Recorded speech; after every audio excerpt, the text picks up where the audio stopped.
So good afternoon, everyone. Good afternoon. Good afternoon. Good afternoon, sir. Pabalik na ako sa bahay. Kumain lang ako sa labas eh.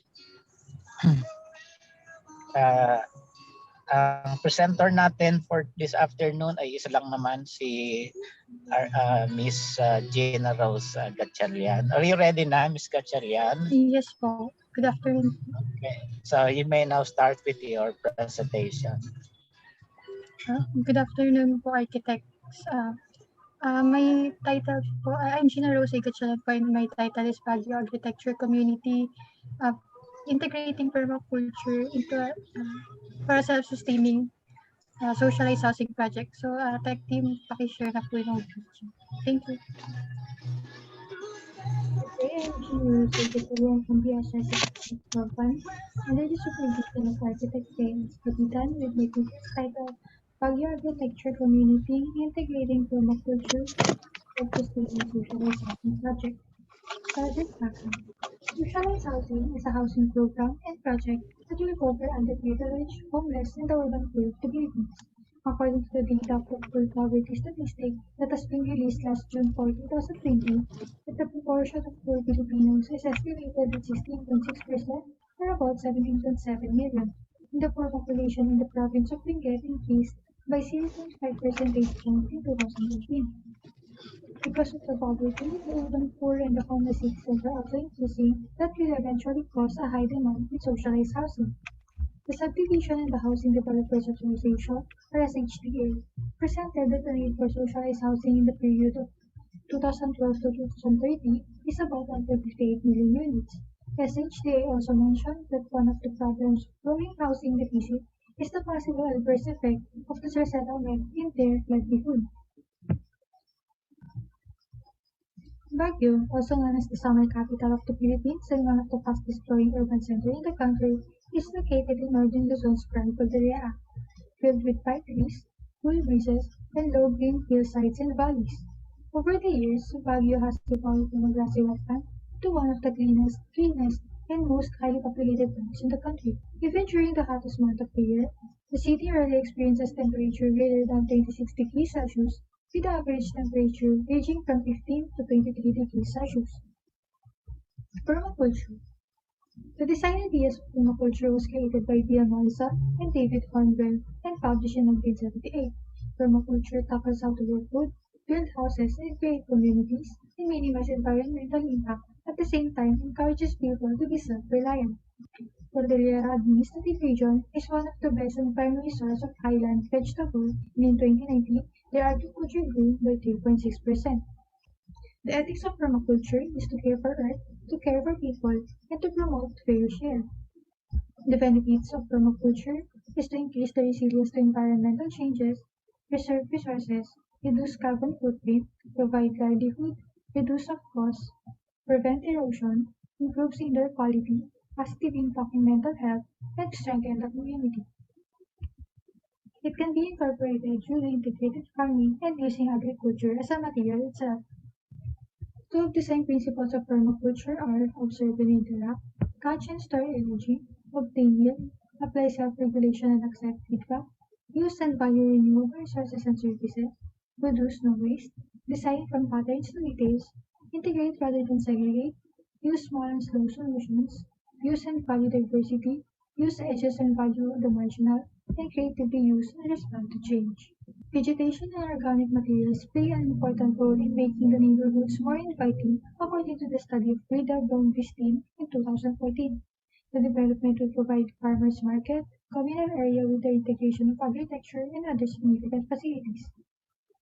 In the use of this approach, the provision of food, livelihood, and economic growth to the community will be more efficient as it blends to the city's built environment, as Baguio is known for its agricultural production, and permaculture can also help regenerate and preserve the natural resources. In line with this, the development will create a sustainable and architecture community and mitigate the urbanization crisis of the city and build new approach to the design of socialized housing in the Philippines. Manila Times discussed that socialized housing in the Philippines has an inequity and financial crisis that result to scarcity of decent homes, lack of basic necessities for hygiene and orderliness, sense of place, and security that cause unsatisfying living and instability. The major problem is the scarcity of new and suitable housing model for the poor Filipino families and the built environment that will address to the rapid urbanization challenges in Baguio City. The sub-problems are how to address the lack of livelihood and necessities of the socialized housing in the Philippines through permaculture. What strategy of permaculture can offer to make the architecture community and the project development more self-sufficient? What are the methods, facilities, and spaces that are needed to provide affordable, secured, quality, and effective socialized housing projects? The study's goal is to establish a self-sufficient socialized housing project that meets the user's fundamental needs through promoting the combination of architecture and agriculture with the use of permaculture approach in order to build a sustainable community and development. The project objectives are to provide an innovative development that will be significant to Baguio City and to its community, to develop a self-sufficient comfortable space and shelter for the community that is suitable for the society's way of life and built environment, to create an architectural solution that responds to the rapid urbanization and environmental challenges, and to build a resilient housing in a mountainous setting. Justification of the study. According to the World Bank, the unprivileged citizens are facing challenges when it comes to access to productive occupation, essential services, and lack of tenure security.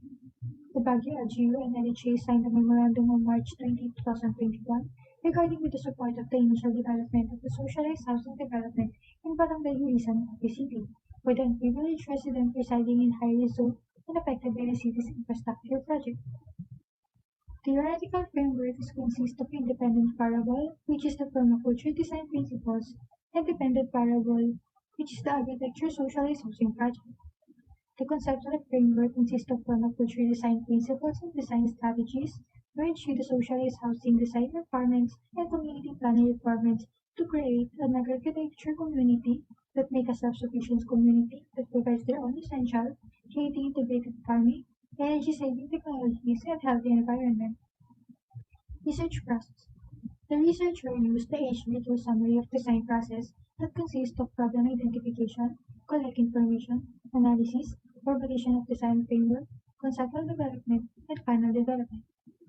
The review of related literature this consists of the topic planning and design of socialized housing that tackles about the key elements that makes the quality of the housing in the rural area in the Philippines, identify the materials used in the development, and the evolution of housing in the Philippines.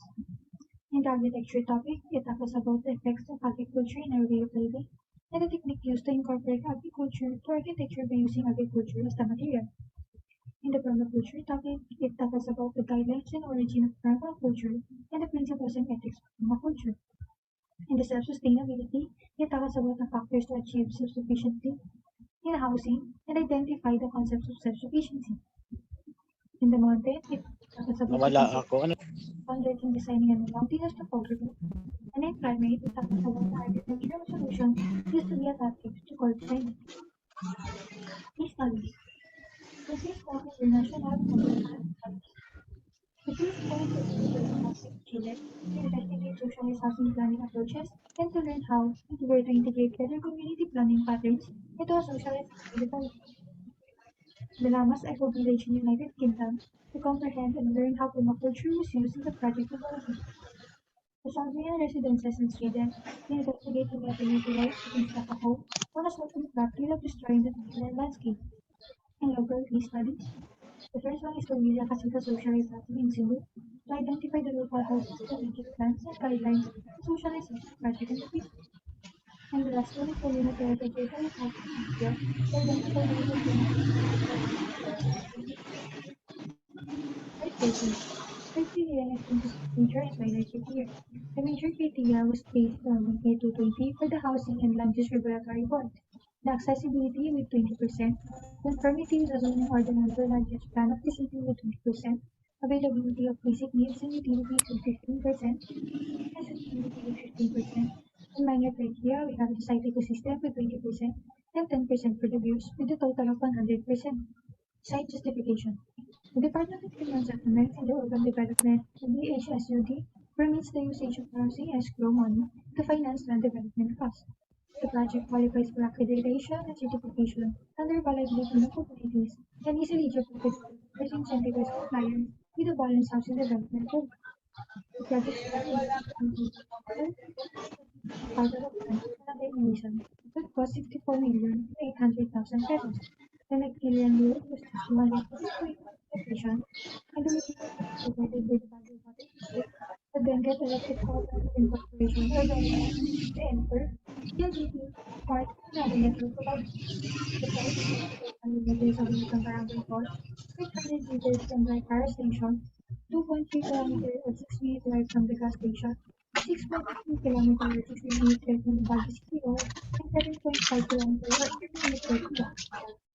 And the former presentation will be titled Baguio Architecture Community Integrating Permaculture for Self-Sustaining Socialized Housing Project. Thank you.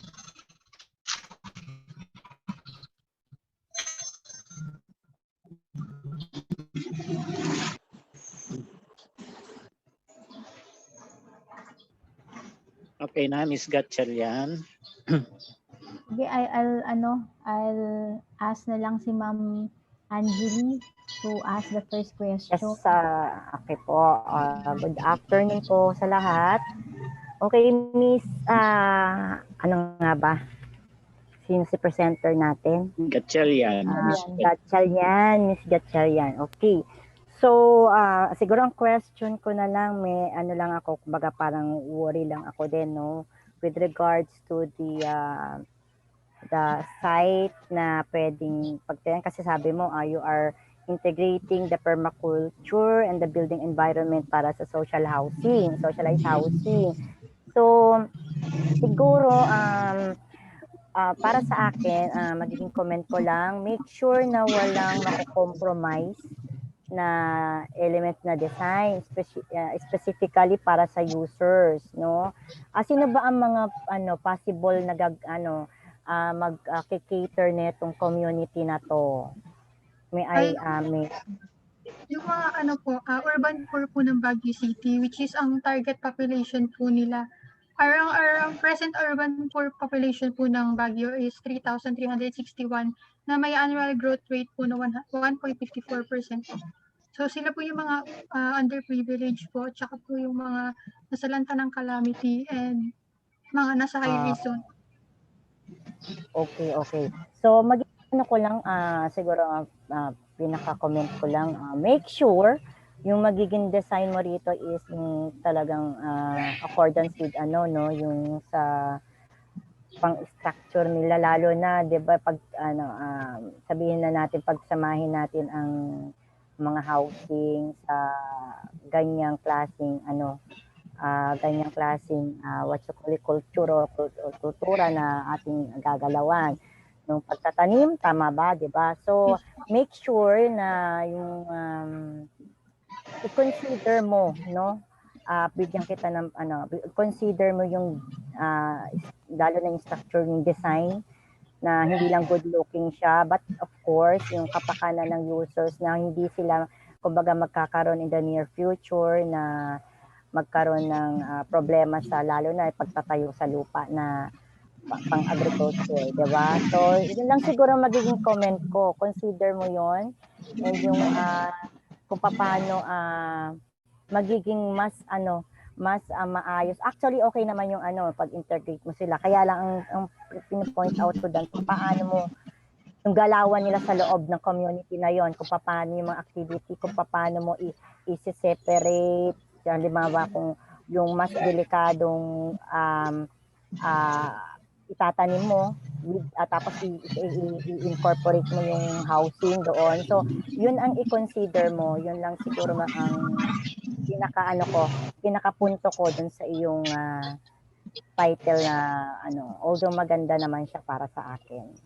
Thank you po, ma'am. Take note ko po. Yan lang po, Sir Gab and Ma'am Paway. Thank you. Thank you po, ma'am. Okay. Okay, thank you, Ma'am Angeli. Susundan ko na si Ma'am Angeli ng Actually, sa akin, not more on question. It's basically more on additional considerations. Clarify ko lang that your site is a former dam site, tama ba? Yes po. Okay, if that's a former dam site, you really need to study carefully Yung environmental niyan in connection to permacultural.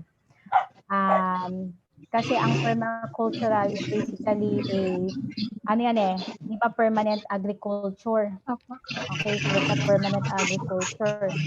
So if you're going to integrate permaculture in your housing, so dapat i-consider mo din yung condition ng soil mo. So alam natin na isa sa mga properties na kailangan ng growth ng plants, of course, yung soil. Okay? So, tignan mo kung ano yung magiging effect nun sa aerobic process, paano yung kanyang cycle. Okay? So, kasi nandun yung pinaka-konsepto mo. Pag-aralan mo siyang mabuti kasi parang ito ay brownfield. Okay, so i-convert mo into other use yung field na yon. So tingnan mo yung mga toxic diyan, yung mga toxic waste diyan na nandiyan pa din na kailangan mong i-consider sa integration mo ng konsepto mo. And also doon kasi sa may site mo, yung criteria, nakalagay sa secondary criteria mo is the ecological Site ecosystem. Oo. So dapat 'yun nasa nasa major criteria mo 'yon na ma-check mo properly yung ecological condition, yung ecosystem nung place. I don't know what type of plants that you're going to integrate pero importante na malaman mo 'yon kasi pag sinabi nating permaculture, 'di ba? I-integrate mo siya kung saan mo siya pwedeng ilagay. It could be in the yard, on the roof, o kaya naman in any open spaces na pwede mong i-integrate yon.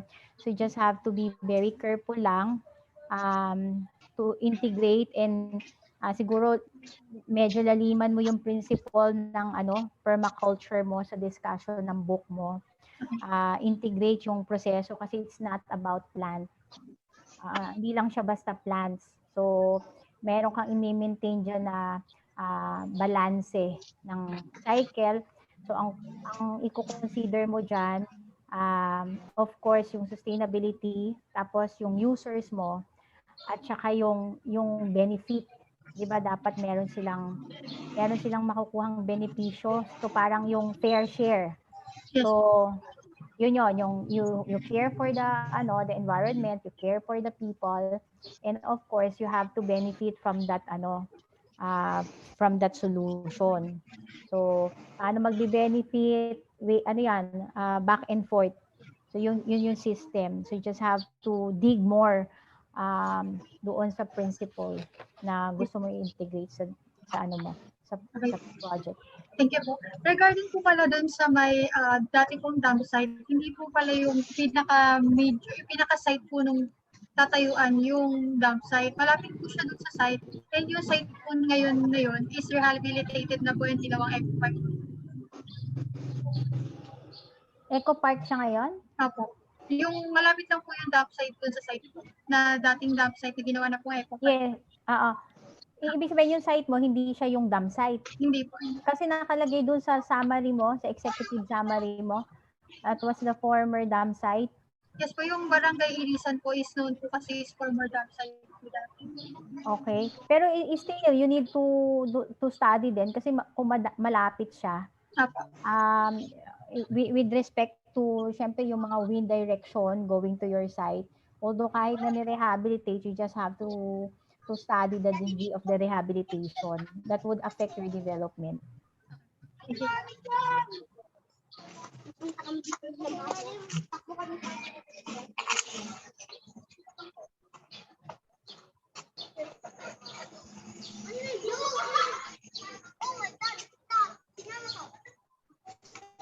Si Architect Maghirang. Yes po, ma'am. Pwede ka na magtanong, sir. Thank you, ma'am. Doon tayo sa your community, yung users mo. Matagaro na ba yun? Paano ba yung status ng users analysis mo? Can you explain? Po, yung mga tao po kasi na i-target po is yung mga urban core po ng Baguio, and yung iba po is mga nasa high risk zone nakatira. And yung iba po yung mga nasa lanta po ng calamities, or yung iba po is kasama na rin po yung mga nadamay po doon na halimbawa po nagkaroon ng infrastructure project po yung LGU, tapos yung mga nadamay po yung bahay po nila doon sa project na ginagawa. So, provision din po sa Then, kanila. dyan sa users analysis mo, iba-iba yung aspeto ng ano niya, what you call this? Kung saan manggagaling sila, no? Apo. Then, Pero, when it comes sa number or your statistic ng mga yan, may pertinent data ka ba for that? Apo. Nag-provide po yung LGU po, yung inimil ko po yung city planning po ng LGU, ay nag-provide po sila ng target users, which is 1,445 dwellers po. And per household po is magkakaroon ng 5 person. And yung present urban poor population po kasi nila is na around 3,361 na dadaan pa po sa qualification po ng LGU po for the socialized housing, since meron pong mga qualification. Sabihin diyan ka nag-base Mahawakan, mas nakakalason yan. sa required ng Kaya sa tubig. Bigay mo doon ka nagbe-base sa required needs ng city, ng Baguio City government. Yes po. Sa city planning po ng Baguio LGU po. And then what will happen to your to yung mga data mo na sabi mo kanina, yung iba-ibang pinanggalingan dyan sa Baguio o yung situation nila. Mamaya kasi from the data na kung saan mga situation nila magagather mo, mamaya mas malaki, mas madami compared dun sa required ng Baguio City government, no, or city planning. What will happen? Paano saan ka magbe-base? Dapat ba na-analyze mo ba kung ilan na lahat yung data mo, statistic?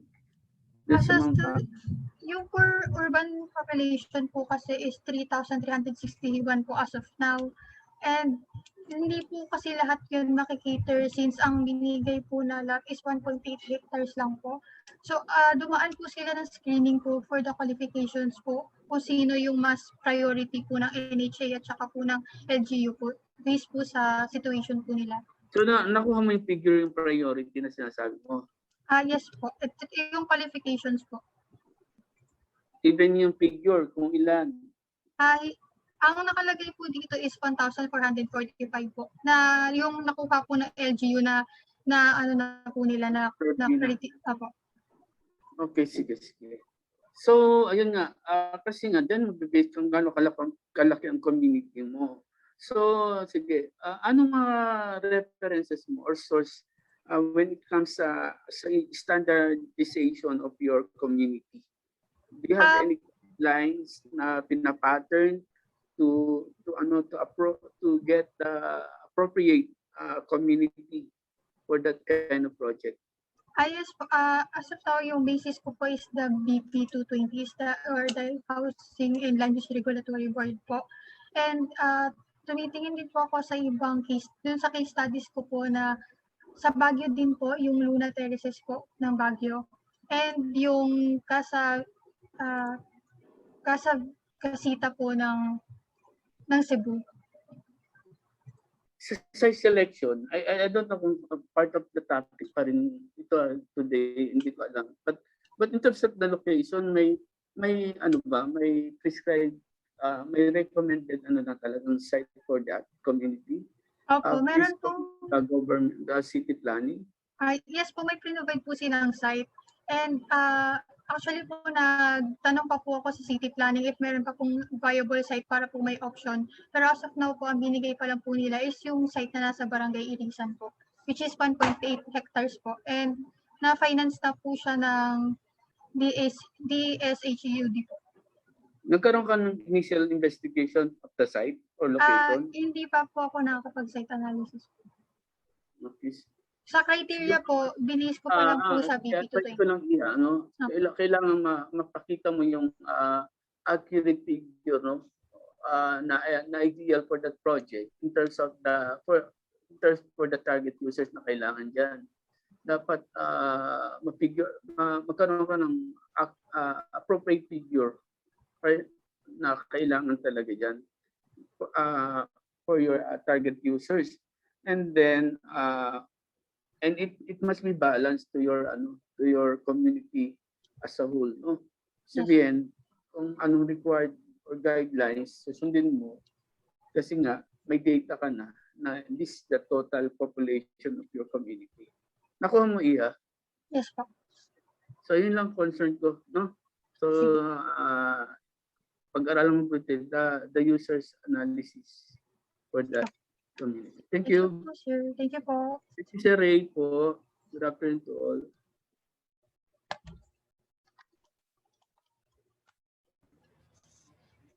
Wala nang question, Ma'am Angeli? Wala naman, ma'am. Okay na yun. Okay na sa akin. Sige.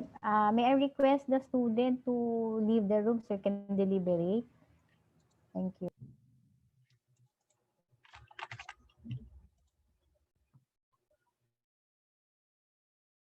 Okay, for evaluation lang. Para makita yung evaluation sheet. Okay, so siguro just to summarize lang yung aming comment. So your project naman is good. Kindly. Just have to be you just have to consider some aspects lang, especially yung comment ni Ma'am Angeli, yung site mo, you have to consider yung kanyang characteristic, okay, yung condition ng site mo. And also yun sa akin, yung how you will properly integrate the concept of karma culture. Sana lumabas yung tatlong points, yung tatlong principle, kasi maganda yon kung ma-integrate mo siya properly once you proceed do sa design 9 mo. And also siguro medyo advanced lang yung kay Sir June. Maghirang, you just have to study carefully yung users mo, sino yung gagamit.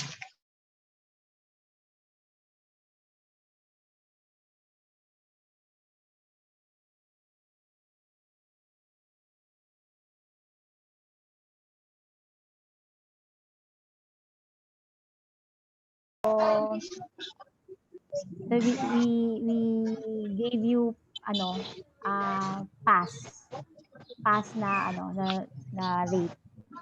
Okay, thank you and congratulations. Okay, congratulations, Miss Gatchalian. Congratulations. Thank you sa mga jurors. Welcome. Welcome po, sir. Okay po, Okay. sir. Ang ganda ng background mo, balik. Isa lang ako ngayong hapon. Ito lang. Okay. Pero Ray, bakit nandiyan ka yung lugar na yan? Parang nasa ka, farm?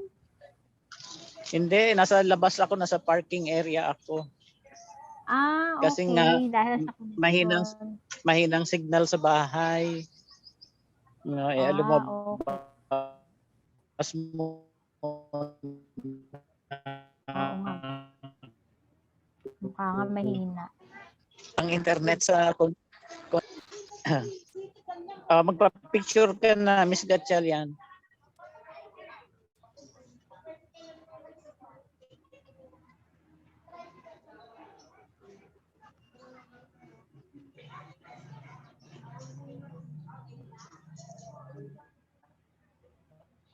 Tapos na ba? Pa-open ang cam. Gatchalian, nag-picture ka na ba? Nag-screenshot ka na? Nag-freeze po ata, sir, pero na-screenshot ko na po. Okay. Sige, salamat uli. So, papasok na ako okay. kay So, Ma'am. sige. Thank you very much, Bye. everyone. Bye. See you again Thank next you po, time. Sir Gab. Bye po. Bye-bye.